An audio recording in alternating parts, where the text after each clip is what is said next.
No, we're not done yet. We have to talk about a commitment. Excuse me, I can't even get the words out. There was a commitment. Notre Dame got a commitment from a 26 corner out of Tennessee, Chaston Smith. He is a 4-star corner. He committed this afternoon, and we're going to talk about it, Bryan. And we're going to kind of roll through it like we always do when somebody commits to Notre Dame. And this is a nice timely commitment, obviously prior to signing day for the 25 class. This is a 26 kid. I believe this makes him the 4th commitment in the 26 class. And I want to say the 2nd defensive player. Does that sound right? Yes. Quarterback, okay. Receiver, linebacker, corner. Okay. Even though in the article I had written that they had another cornerback named Noah Grubbs, but he's a quarterback. Now that's the concussion talking right there. Yeah, that's right. That's right. So, Bryan, let's talk about Mr. Smith and kind of what he brings to the table. First, we'll talk about the backstory. He was in town for the Florida State game. That was the big recruiting weekend for Notre Dame. It was the night game. It was the big deal. And obviously, Notre Dame took care of business on the field. And they're starting to take care of business off the field as well with the guys that were in attendance that day. So he was there that day. Well, at least they are in the 26 class. That's fair 25 enough. Class, not so much, but 26 class. Well, we can talk about that later. But why don't you give us the backstory on this young man and kind of how this came to be? So, Vince, obviously, this is a kid that Notre Dame's been on for a while. They had him on campus for the visit in November, but they offered him back in March. So this is a kid that's been on their board for quite some time. He had released a top 5 group recently. I think it was this last week that included some big time Southern schools, some big time programs. Obviously, Notre Dame was on that top 5 list, which I wasn't overly surprised by. Clemson was on it, Texas A&M was on it, and also South Carolina, Indiana were on it. And this is a kid from Knoxville, Tennessee. Notre Dame's had some good success with defensive backs from Knoxville, Tennessee. Matter of fact, the last one they got from Knoxville, Tennessee was a kid named, I don't know if you remember him, Vince. He was kind of a decent player in college, turned out to be a pretty decent pro. Harrison Smith, you remember that kid? Remember him, Notre Dame? Pretty good player, one of the best safeties ever played NFL football. Knoxville Catholic kid. Yep, that's right. So Notre Dame liked him. He was one of their top 3 or 4 corners on the board, and he fits everything that Mike Mickens was looking for. So you kind of knew they'd like him. He had a lot of good things to say about Notre Dame early on. He was certainly interested in the Notre Dame program. They stayed engaged with him, but there were other programs that just kind of seemed like they were in a little bit better position with him for a while. But he comes into the visit, and I talked to sources coming into the visit, and they're like, we like him, but we think Clemson and some other teams are right now a little higher. And this is a kid that's got offers from Texas A&M, Alabama, LSU, Florida, just Michigan. Like a lot of great programs have offered this kid. He's ranked number 90 in the country according to Rivals. And so you come into the visit, you feel like you're in the top 3 with him. Coming out of the visit, Notre Dame felt like, okay, now we're the leader. And things went real quick after that. Now, the nice thing is this was not a situation where Notre Dame forced him to commit like they did in the past, where they tried to convince kids. He decided, hey, I'm ready to make a decision. And he announced, I think, he recently announced that he was going to be making a decision soon. And then, of course, tonight I get word, hey, he's going to pop here soon. And so they really closed the deal soon. And a big part of it, obviously, Notre Dame academics, but the job Mike Mickens is doing is way better than what we've seen at Notre Dame a long time. I mean, when he sets his sights on a kid, it's like, if the kid likes Notre Dame, it's almost like a done deal. He comes to Notre Dame. He watches what their corners are doing. He listens to Mike Mickens. He gets the pitch from him. He sees what the development they're doing. Sauce Gardner's a pupil of his. Cam Hart's a pupil of his. He's starting as a rookie in the NFL. Benjamin Morrison's a star. He goes down, and Notre Dame's just fine. They bring in this 3-star kid.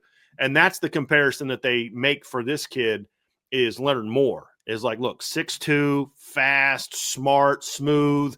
Like this is who you are. Look what Leonard's doing. Look how good he's been. That's how you fit into our defense. He can play field. He does a lot of field in high school, Vince, but he's more of they view him as sort of a boundary type of guy. Okay. And the pitch worked. And so they thought they were in the top 3 coming into the visit. They thought they had jumped in top coming out of the visit. And it got stronger and stronger and stronger as we got further away from that visit, and now he's in the class. And so, and that was the thing that happened with Thomas Davis, as I talked about at the time, Vince, is, Notre Dame always liked him. He always liked Notre Dame. They were kind of one of his top schools. I think some people would have considered them the leader, but the visit was the final deal. He wanted to commit the weekend of the visit. Notre Dame was like, take a break, go home, think this through, make sure that this is what you want to do. He did, and it just happened a lot quicker than they thought. But it wasn't because they were kind of convincing him to commit like we used to see with Notre Dame, where they would kind of really push the needle and move the needle with kids to try to get them to commit. They're not doing that with the 26 class. They don't feel they need to do that anymore, and for a host of reasons. But that's kind of the backstory of how it was. Is they've just slowly, methodically just kept on them, kept building a relationship, and then as they played better and better and better and better, number one ranked pass defense and all this, the kid's like, look, dude, this is legit. This place is legit. You want to be an NFL DB? You need to get coached by Mike Mickens.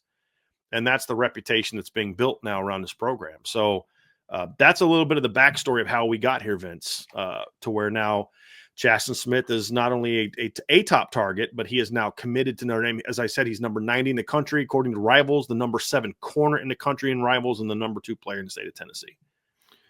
So let's talk about his game specifically. What does he bring to the table? You kind of mentioned Leonard Moore, and he's got kind of some of those traits, and they kind of used him as an example and things like that. So, I mean, is that the clear-cut comparison? I mean, talk to me about his game, what you see when you turn on the film.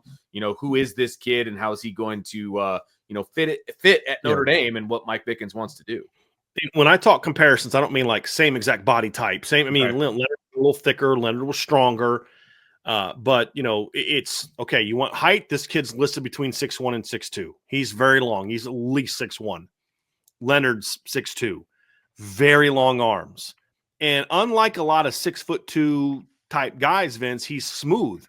Why aren't there a lot of really tall corners? Because usually the taller you are, the tighter you are with your hips. And the tighter, the worse you are in transitions, because you have so much leg. It's harder for guys with longer legs to transition the way a shorter guy does. A lot of taller guys are a little bit tighter in the hips than a shorter guy. That's just kind of part of the deal. It's just the reality of it. But when you look at a kid that's 6'2" like this, you see how smooth he is, how he can flip his hips. Because the problem is, Notre Dame could get a lot of 6'2" corners to come play for them if they were a cover 2 team where you don't have to worry about flipping your hips and all that. But they're a man team, so they need guys who can flip and run. And this kid can flip and run. This kid can open and run in a lot of the same ways you see Leonard Moore do, because Leonard Moore is really fast, as we've seen on field this year. You don't necessarily see it right away. And we talked about this when we broke down his film when he committed, Vince. You'd watch him run, and it's like, okay, I think he's fast, but I don't know, because those long-limbed guys don't look necessarily as quick in short areas. And then you watch him on, like, kick returns and at receiver or tracking a guy from behind, and you're like, yep, that guy can run. You know what I mean? Because when you get in the open field, that's when you can see the speed of a longer guy. And this kid has a bit of that in him.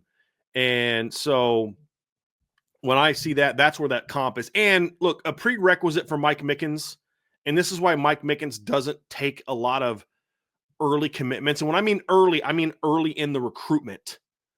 Not early in, this is still early in the recruiting process, big picture, but they've been recruiting this kid for 9 months, basically now.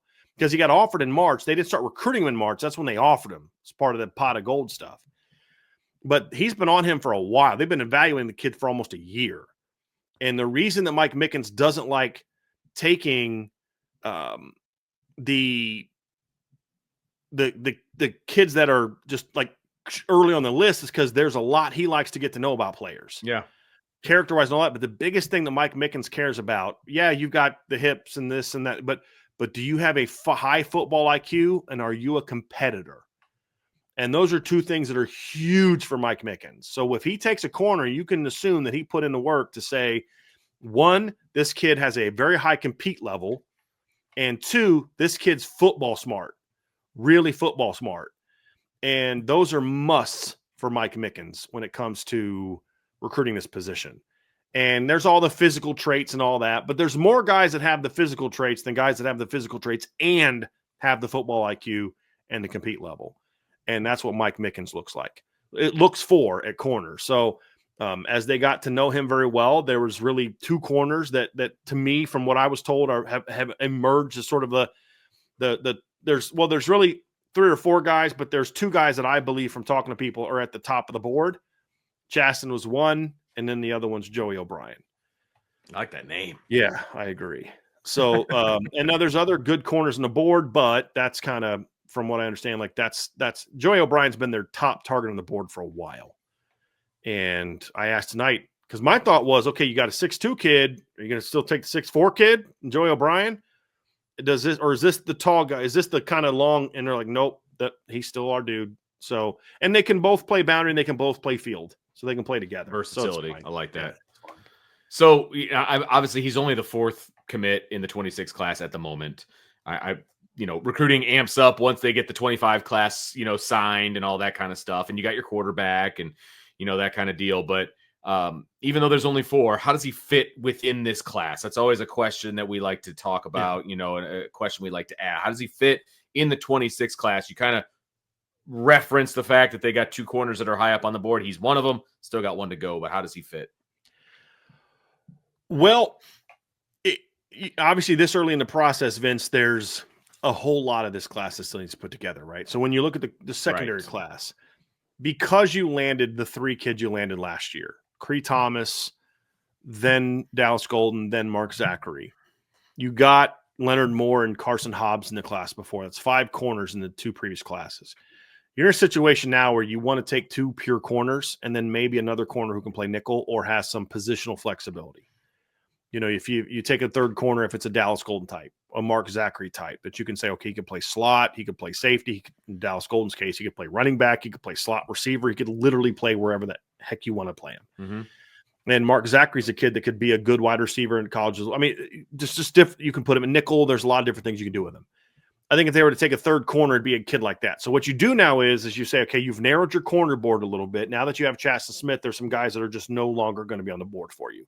And now you're down to your top guys. You're down to your Joey O'Briens, your RJ Sermons, guys like that are just top of the line guys. I think some of the other guys are going to now move off the board. And now that gives Mike Mickens a chance to really zero in on his dudes in hopes of getting 1 more for sure. And then maybe 2 if they can get a guy who has some versatility. Joey O'Brien would count as one of those versatile guys because he's 6'4". He could play corner, field, or boundary. He could do some nickel type of stuff because he's so long and physical and can cover. He could start at safety for you, and the kid can move over to wide receiver and play wide receiver for you. I mean, so he has that type of Dallas Golden versatility. I don't think he's quite as dynamic athletically as Dallas is, but a very similar to where this kid could start for you at 5 different not just play, but start for you at like 5 different positions: wide receiver, both safety spots, both corner spots, and the nickel.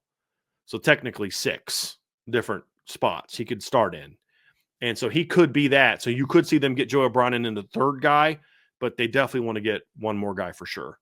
And then as the roster evolves here over the next several months, then I think you could potentially see a 3rd guy. So that's really the impact he has on the class is now you got 1 high-level guy. You've set what the bar is at cornerback in this class. Because he's in the class this early, there's no need to worry about, okay, we've got to hit numbers. Numbers are going to get hit now. Now it's about focusing on impact talent.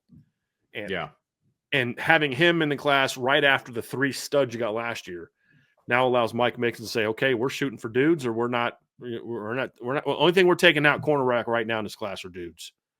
That's it. And not rivals 247 dudes, Mike Mickens dudes, who has a much better track record of evaluating the players that come here than they do, as we've seen with Benjamin Morrison and Leonard Moore. Yeah. So that's kind of how he impacts the class. I do like the fact that there's some balance in the class. You're not loading up on one side. Your first commitment in the class was a wide receiver. Your second in the commitment in the class was a quarterback. Then your 3rd commit was a linebacker, and your 4th is a defensive back. So not only do you have 2 on offense, 2 on defense, Vince, but you have literally just 2 distinctly different positions on both sides of the ball. So it's not like 2 linebackers or 2 corners or 2 receivers, 2 linemen. It's a quarterback, a wide receiver, a cornerback, and a linebacker, and all guys that are in my grading system 4-star players.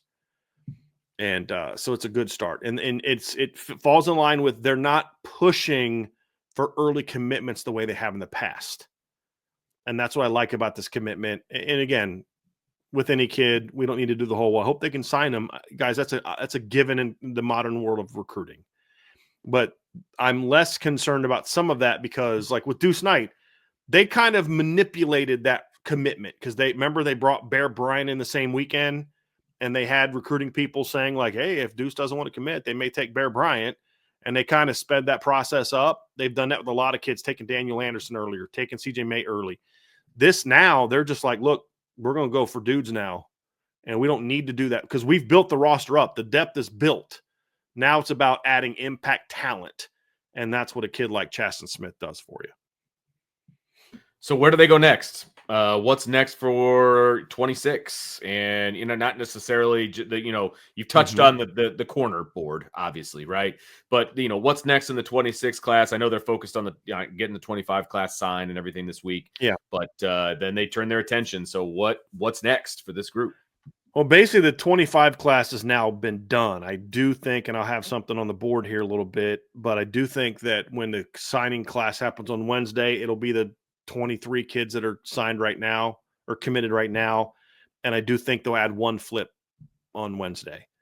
I forgot to tell you about that before the show. I'll tell you who it is, but yeah, but I think the finish is going to be not strong for them. And they missed on some top targets. They're not looking to add any late. They're just going to go to the portal for 1-year rentals. And then, although I do expect Notre Dame to have a little bit more success this year, being able to recruit some guys with multiple years of eligibility. I don't think they're going to be holding to just graduates or seniors like they were before. So that's kind of where I see that one right now. There's 125 kid that they're still trying to close on. I'll have something on him early. It's just right now I'm not feeling great about it, but it's not a done deal. But I've already put out Meadows is that deal's done. Notre Dame moved on from that one. There's some other situations. So that's that. But 26 class, Vince, it's now okay. They've been focused on the 26 class prominently for the last few weeks now, outside of a couple 25 kids. I think the next position that they look to strike at in 25 or 26 is O-line. I think that's where they're going to look to strike kind of next, is to build that up. I think there's going to be some positions that are going to be maybe prioritized more. It's the case every year. We got to do well here. That's true for everybody. And so they'll drive into those. And so that's kind of where I think that they're going to focus next is offensive line, because there are some guys they've already built long relationships with. I think the board's kind of narrowed down a little bit. So I could see that they've had a lot of those top kids have been on campus multiple times now. I think that's a position that would make the most sense. I don't think they're going to be in a hurry to add more receivers. I don't think they're being a super big hurry to add more, certain positions. They're looking for impact guys now. And I think offensive line's, where they have the best chance of striking next. Okay. Anything else you want to add about the commitment of Chaston Smith, 26? It's a strong pickup, man. I mean, he fits what Mike Mickens wants, and he's a Southern kid, and he's a private school kid, and just a lot. He checks a lot of those boxes for what works at Notre Dame, right? Sure. And when I say that, I don't mean like, oh, he's a great kid but not a great athlete, and he's from a great school but he's not a great athlete. He comes from a great family but he's just he's a try-hard. No, this is a guy that's an elite, is a high-level talent, high-level athlete, high-level tools. He's not a 5'10" try-hard corner. This is a 6'1", 6'2", really athletic kid that's got a lot of production. Yeah, that also fits the character parts, the academic piece and the fit piece for what they're looking for. And that's the difference between the recruiting of the previous coach and the current coach. The current coach still cares about work ethic and attitude and commitment and caring about academics and all that kind of stuff. I mean, the 2023 class, the current sophomore class, there literally wasn't a single kid in the class that was below a 3.2 GPA coming in. Not one. There's always been those type of kids out there that are all those checked boxes off the field that also check the boxes on the field. Right. And Absolutely. That's what this staff is doing a better job of. Look, Leonard Moore is an elite talent. Always was. This isn't a surprise. No one that follows Irish Breakdown is surprised that Leonard Moore, who we gave a 4.5-star upside to and mocked people for ranking him as a 3-star is as good as he is. Irish Breakdown fans are not surprised by that because they understand that this staff, yes, but guess what? Leonard Moore's also a very high character kid, comes from a great family, and checks all the boxes that the shopping down the different aisle thing was. But the difference with this aisle is you also have to check the box of, are you a dude? Correct. And that's what this staff is doing a better job of, which is why they're having some positions that maybe they're not filling up on the way that people think they should, because they're not going to go reach for guys. Right. They say, we'll just go to the portal and then go back to next year. We're not going to bring in a kid that's a try-hard 4-year depth guy. You know, you'll get some of those guys, but for the most part, they're trying to bring in impact players. Right. And if they fall short, then they're not going to reach for a kid who's not at most positions. They're going to go to the portal for some of that stuff. Yeah. Yeah. Makes perfect sense to me. And to be honest with you, at this particular position that we're talking about, corner, as long as he checks the Mickens approves box, I'm on board. So I'm good to go. And if he says we're good to go, then I say we're good to go. So that's going to do it for our breakdown of Chaston Smith. Again, corner in the 26 class out of Tennessee, committed this afternoon, and is the 4th member of the 26 class, and more to come. Absolutely more to come. But again, make sure you stay locked into Irish Breakdown because this is signing week. Wednesday is signing day. Weird how it's just so anticlimactic now, because it's you're not even really signing NLIs now. They got rid of that, so it's it's not even it's just kids can change. It's just, I know it's really changed a lot. It just makes it a lot less. They still try to make it. We're not going to be doing a long recruiting show. I mean, there's a lot of reasons for that. Partly because we don't have a recruiting person that's fully, but it's not different. Yeah, there's not going to be any breaking news. There's not. I mean, there maybe, but not like it used to be 10 years ago when we would go and hang out at Notre Dame all day long and wait for those faxes to come in, and they would announce them as they came in. Remember how we used to do that? And we would talk to all the different position coaches, and it was an all-day affair. They fed us lunch. It was a whole thing. Now we get nothing. We don't meet with them. We get everything online, and yeah, it's just, yeah. Is Marcus Freeman even doing a press conference on Wednesday? I don't know. I haven't heard of one. I don't think they did one last year. Yeah, so I like you said, this has changed drastically from what it used to be even a few years ago. So, but hey, signing day is still on Wednesday. You'll still have coverage over here at irishbreakdown.com. So make sure you check everything out. We'll have it for you on the boards, on the website. But you won't know unless you're there. So make sure you join the boards@irishbreakdown.com. And you're right, Michael. I do just miss the food. I took days off of work so that I would go and work this job so that I could get the food. I'm not gonna lie. It is what it is. So, but anyway, thanks for hanging out with us on a Sunday night, everybody. Who was that with? What's that? Who was that with when you were doing that? Who were you working for at the time? Was that the radio station? Yeah, probably. Okay. Yeah, probably. Yep. I would moonlight with some others, but it was primarily the radio station. But hey, everybody, thanks for hanging out with us. Appreciate you very much. Next Sunday, there will not be an Upon Further Review, but there will be a rankings reaction show. And I looked it up, and I believe the rankings show starts at noon. So we will come on the air right around then. So when? What day? On Sunday. Next Sunday. Okay. Yeah. Wait a minute. What? Okay. Next Sunday. Got it. Yeah. Next Sunday. We're going to be busy next weekend, dude, because we're going to do a pregame. We're going to do a game day show. Yep. I'm going to talk to Vince about maybe doing a post-game show on Saturday. We'll see. We'll see. We're going to do the Sunday ranking show, and then no Upon Further Review, but we'll be busy this week, no doubt about that. Yeah, we're definitely going to be busy. You're just lucky that my kid's not going on his official visit next week. He's going the following week when there's no football. So smart kid. He's going to be gone for Army Navy. Your son is a communist. I don't know. Well, I'm just kidding. Is he going to the school that I want him to go to for his official visit? Yeah, the first one. Then he's not a communist. He's awesome. That's the first one. He's awesome. Yeah, another college coach coming tomorrow to school and other officials to set up. But yes, that one. Should I sabotage that guy coming tomorrow? Probably. I don't think you'll have to worry about it, to be honest with you. But we'll see how it goes. You know where I want him to go. I do, and I'm right there with you. So, like I said, as long as it is the Brian Driscoll endowed position, I'm good to go. Yeah. But anyway, I love your kid, but not that much. All right, everybody. Hey, we're going to continue this off the air. I hope everybody has a great rest of your Sunday night. Make sure you tune in tomorrow. We will have IB Nation Sports Talk at 5. I believe you guys are off in the afternoon because you're posting stuff on the board usually, right? On Monday? Yeah. I may do a mailbag tomorrow. Haven't quite determined that yet. Okay. That's why you have to have the notifications on. Yeah. That's why it needs to be there. That's exactly right. So, hey, thanks everybody for joining us. We will talk to you next time on the Irish Breakdown podcast. For Bryan and I'm Vince. Have a great night. Talk to you later.